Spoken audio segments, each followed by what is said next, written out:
Trump's entire campaign is just one more late-night Trump infomercial. Hand over your money, your jobs, your children's future, and the great Trump hot air machine will reveal all the answers. And for one low, low price, he'll even throw in a goofy hat. I think it's pretty good. A new poll as of the presidential race out this morning shows Donald Trump and Hillary Clinton effectively tied. Last week's Republican convention having no effect at all on the NBC News SurveyMonkey weekly tracking poll, which has Clinton at 46% and Trump at 45%. But Trump did see a boost in Ohio, the convention's host state where they insulted the governor, where PPP has him up 5 points and tied with Clinton 45-45. And he's leading Clinton in Ohio by 3 points in a four-way matchup, 42-39%.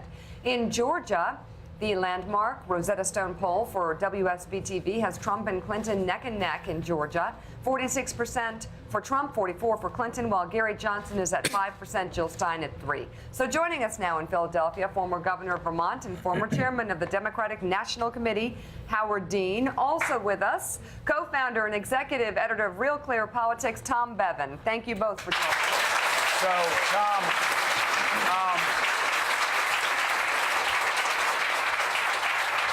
first of all, we're not going to get a really accurate look at where this race stands until we get maybe a week beyond the Democratic nomination, right? And this convention, until we have time to sort of look at both conventions and how they impact the. Yeah, I mean, such a small gap between, and only a couple polls conducted, and it was over the weekend. So you really do have to wait until, you know, the public gets to digest what they saw in Cleveland, what they're seeing here this week, and then we'll get hopefully some robust polling and some good data to see where this race really stands as we head forward with, you know, less than 100 days left. So Trump got a good bounce in some polls. In the latest NBC poll we just showed, he got no bounce at all. That's usually not great news. But you look state by state, it's always fascinating. Tied in Ohio, another one where they're tied in Ohio. They've been tied in Pennsylvania. Where you go, well, that's pretty good news for the Republican nominee. But then you look at Georgia, that race is effectively tied. Utah, effectively tied. And you go, well, that's pretty good for the Democratic nominee. What sort of sense are you able to make, not only out of the national polls, but the state-by-state polls?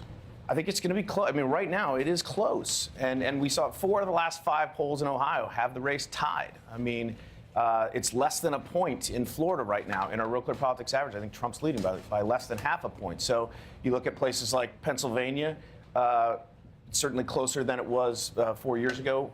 But as you mentioned, I mean, the map is sort of locked in. It's that way about, you know, 80 or 90%, but there are some states that are sticking out both on the Democratic side and on the Republican side that could show some surprises in November. So, Howard Dean, as former head of the DNC yourself, I got to ask you about Debbie Wasserman Schultz. And look, the page has been turned. The convention ended beautifully last night, the first day. But what a bad beginning. And how much could have been avoided if she kind of went with it instead? Yeah, I don't want to knock Debbie. I've always admired her as a human being, but this is not something the DNC ever should have done. We had a really strict rule that we were so strict that I did not vote in the Vermont primary at all. Right. Because voting for somebody and keeping your mouth shut is not the same as being neutral. So you're shocked by some of these emails? I am shocked and incredibly disappointed because I know some of the people involved. I just don't understand how that could happen. I really don't. So, when you say that could happen, you mean how you them tipping the scales? I don't really think I mean, they may have tried. I don't think they really did tip the scale. But yeah, but I mean, you can't, if you're for somebody, you either have to leave and go to work for their campaign, right, or you have to shut up. You cannot have this kind of dialogue at the DNC. I don't get it at all. Well, it was very clear, I felt all along that she was on Team Hillary. And it, you know, so the emails back that up at this point.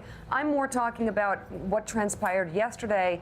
It seemed as if she still sort of demanding some sort of role, did not understand the damage that she was causing. Yeah, that I don't know. I was out of town yesterday. I had an unexpected, had to leave town for the day. So I know nothing about sort of the inside stuff that's going on here. Just in general, the DNC actually has in its bylaws that no officer, for example, may take a position or or show a loyalty.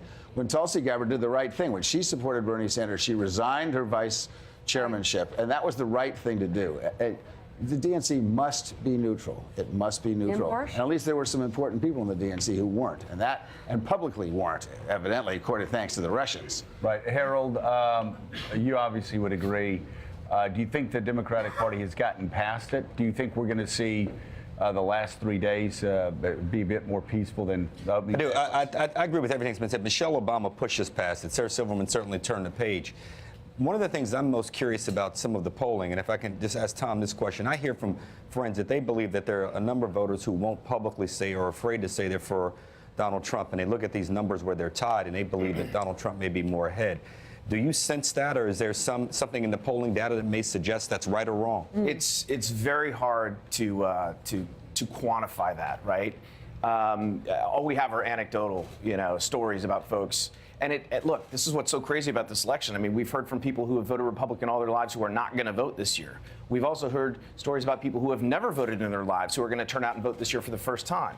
So it's very, very tough to quantify. I mean, I think you just have to look at the data in the aggregate, right? And that will give you the best indication of where these individual states stand at any point in time. But I agree with you. I think we're going to see some surprises. I think that pollsters may not be able to capture just because of the crazy nature of this race. Tom, we always look at Ohio and Florida, of course. What's a different state this year we should be watching as we come down the home stretch that could tip this election one way or the other?